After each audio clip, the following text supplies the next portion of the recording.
Hi Hey, guys. good. Good. So I'm excited that rom-coms are back in such a way that like we just keep getting new ones every month because that's kind of how I grew up and I missed it for like Yeah. the last 10, whatever it was. So for you, obviously you a rom-com hinges on the chemistry of this couple that we're kind of going on this journey with.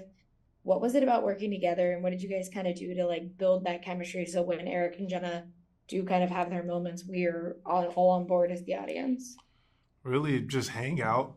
I think naturally when we met, since we met, we've always just been really good friends. And I think even beyond just each other, like I love Gabrielle's circle, like her people.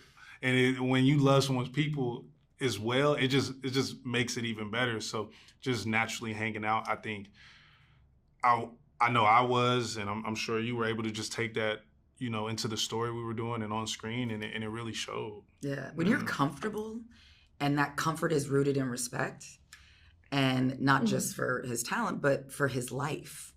Like, I respect his life. I respect his love. I respect his family and vice versa. And so when you start from that, it's very easy to have chemistry because it's not rooted in dysfunction. You know what I mean? Yeah. It's coming from a loving place and a nurturing space.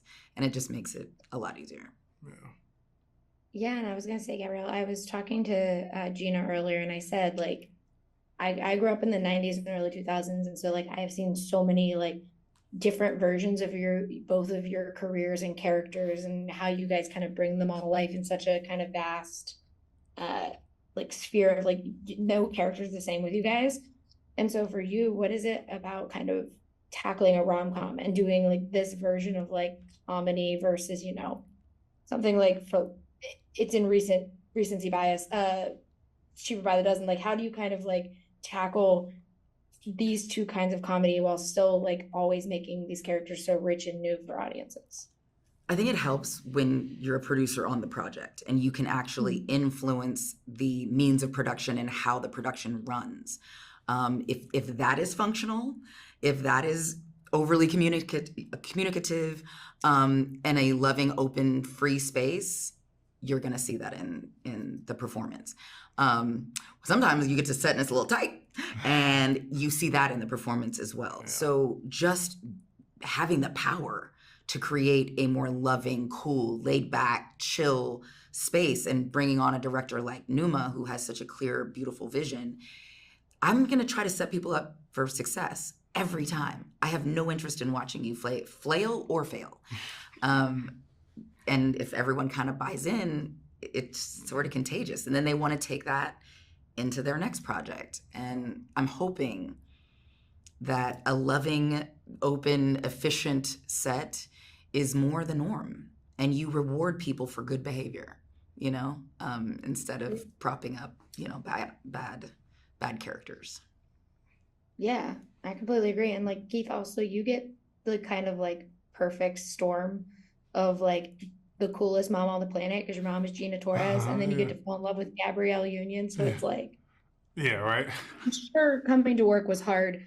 But for you though, as like an actor, what is it like about Eric as a character that was so fascinating? Because he is kind of like this young buck as it was trying to figure out who he is, and Yeah. it's cool to kind of see him grow throughout the movie. I think just simply how relatable he is.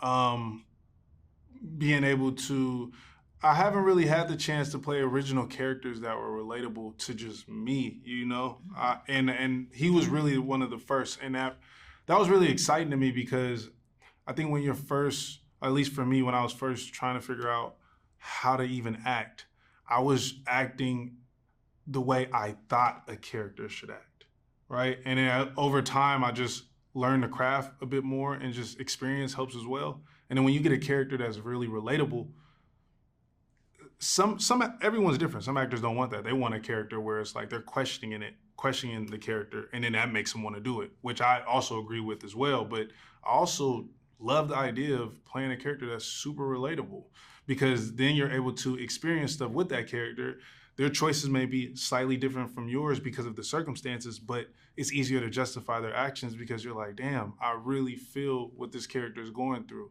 And I think Eric, him wanting to be an aspiring director, him being basically a nepo baby under his mother, but wanting to do his own thing and learn more about his father, those are different from what I want, but I still understand why he wants these things and what drives him. And that's very fun to play because also a film like this, you get to have fun. So you get to really live in the space and improv and all that stuff is just, I mean, that's why ultimately why I do what I do and want to do this is I want to have fun. You know, I want to do the heavy stuff, but I want to have fun doing this stuff. And I want, you know, I want audiences to have fun watching it.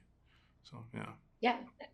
And that comes across in the movies. Movies very fun to watch. But thank you guys so much for talking with me today. I really appreciate it. No, Thank thank you. you. I think